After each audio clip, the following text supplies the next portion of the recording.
Hi, I'm Therese, and in this video I will show you how you can control things in your home using Arduino.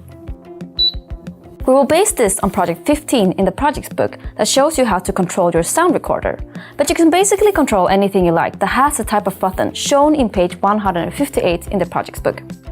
I've chosen to control my fan since it's summer. What you need to look for is a device that has a button that you can easily access, for example in some remote controls. But before you start opening any device, remember that this is no longer a beginner's project. Make sure that you understand all of the electronic concepts in all of the previous chapters before proceeding. Also know that by opening any electronic device, you might void its warranty and also destroy it. A new component we will introduce in this project is an optocoupler, which is an integrated circuit that will allow you to control the button without having any electrical connection between the Arduino and your button device. This way, our external device is protected against any electricity that comes from the Arduino board. You can read more about the optocoupler on page 157 in the projects book. I've also added the temperature sensor from the kit to this project, so the fan can turn on at certain temperatures. It's not in project 15 according to the book, but you can integrate any sensor you like for this. Apart from the temperature sensor, the starter kit also comes with light sensors, a vibration sensor, and a tilt sensor. Now let's open our device. I've chosen the remote control for my fan because it has these type of buttons that I'm looking for, but also because it would be cool to automate it according to the current temperature. I'm taking out the battery first, and I can actually see the circuit inside. These devices can be designed in many ways, so your device might need to be opened in a completely different ways. It's good to have a set of small screwdrivers for this. I figured that my remote controller had this cover just glued on top of the circuit, so I will carefully remove it with a screwdriver.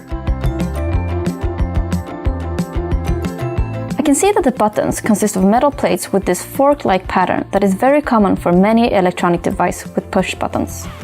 One side of the pattern needs to be connected with the other for the circuit to close and the button to be pushed. The lid has these hollows with conductive material in the bottom. When this conductive material touches the metal plate, both sides of the pattern will be connected through the material in the hollow.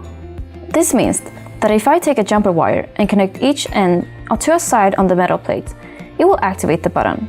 I'm locating the on and off switch to this one according to the lid, and we can actually try this out before creating the entire circuit.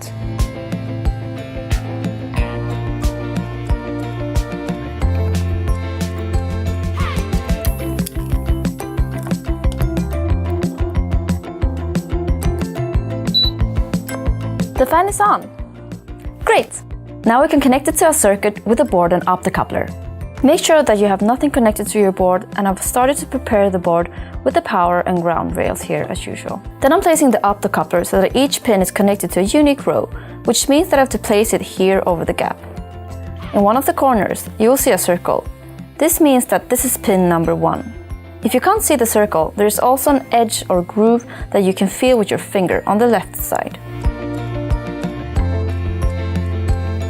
The first pin, pin number 1 on the optocoupler, leads to the LED inside, which means that we need to connect it to a digital pin to turn it on and off.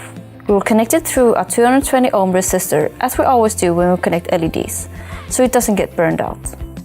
The second pin, the middle pin on the left, goes to ground. Now we just need to connect the two metal plates on the remote to these two pins here. We can do it just by taping the two ends on a jumper wire to the plates. It won't last for long, but it's enough for testing until you know that you want to solder it in place.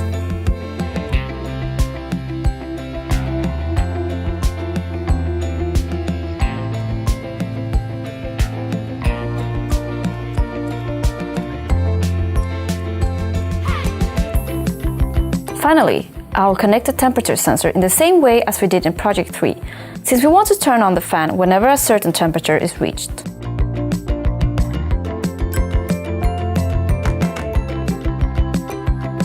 And that's it! Let's modify our code to make this work. The code in the book is designed to close a switch to simulate a button being pressed, and then wait for 21 seconds before the procedure is looped.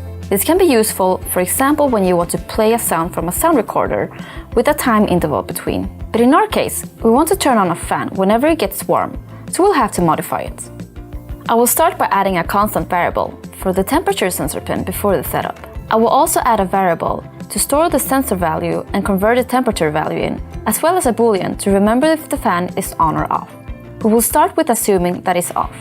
In the loop, I want to start by reading the sensor value, converting it to a temperature in Celsius, and storing it into the temperature variable.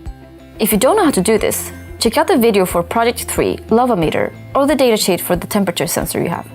We will use an if-else statement to check if the temperature is over a desired temperature in order to turn on the fan. Inside the if statement, we will also check that the fan is not already on. If you haven't used an if-else statement, check out Project 2 in the projects book. Now we can add the original lines of code for turning on the button and change the delays. The time for the button to be on can vary, and you might need to test what time works for your button. Mine worked with 100 milliseconds. We also have a 10-second delay after the button has been on, so the fan can be on for a while in case the temperature is going back and forth close to the threshold temperature. But you can modify this to any delay time you like.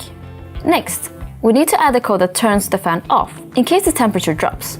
After the if statement, we'll add an else if statement that checks if the temperature is below the desired and that the fan is also on.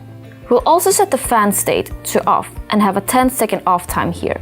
Now we can upload the new code to our board and test if it works. I will heat the temperature sensor with my hand to activate it faster.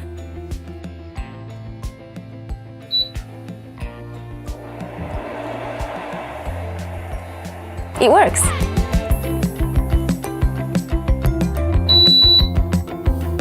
And now that the temperature has dropped, the fan turns off automatically. Cool! Can you think of other projects to create using this method of hacking buttons? Visit Arduino Project Hub for inspiration and tutorials. This was our last project from the starter kit, and it's time for you to start tweaking them or to create and design your own projects. Remember to share them with us, for example on social media. Thank you for watching.